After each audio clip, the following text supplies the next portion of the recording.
A new labor disruption that threatens to have a major impact across the country.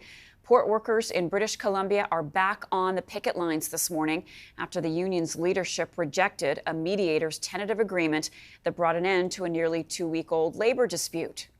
Continue to be patient. Let the process work. We will get there. The International Longshore Workers Union Canada says the deal didn't do enough to protect jobs and thought that the 4-year agreement was too long given the uncertainties in the industry. With me now is Perrin, Beatty, CEO of the Canadian Chamber of Commerce. Good morning. Good to see you.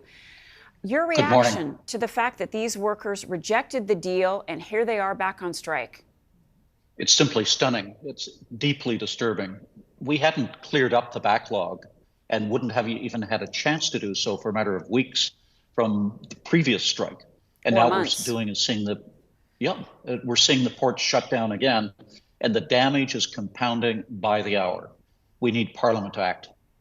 What do you want the federal government to do? What options do they have? Well, the most obvious option is to say it's clear that the process is broken down. We have no choice but to call Parliament back, get the MPs back to work so we can get the port workers back to work as well. What is your sense of how far apart the two sides are? Well, I had thought that they were quite close. Both bargaining units both the employer and the union had agreed that they would accept the mediator's report.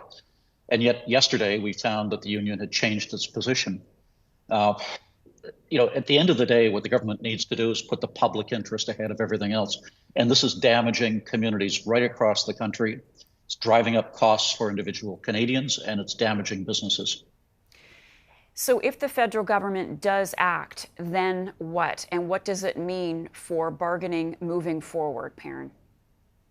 Well, I think the important thing is we need to get the ports back open. The Canadian public is being held to ransom at the present time. And we simply can't afford that. We have been through the pandemic. There have been so many shocks to our supply chains. And what we have to do is we have to get goods moving again. Otherwise, we're going to be losing jobs across the country as companies are forced to shut down. We'll be finding consumer shortages of goods that we need. We'll be finding food wasting because it can't be shipped to market. And we'll be finding that the Canadians in every single community across the country will be affected. So we need to operate now. It's clear that the process is broken down and that Parliament has to act. Perrin Beatty is the CEO of the Canadian Chamber of Commerce. Thank you so much.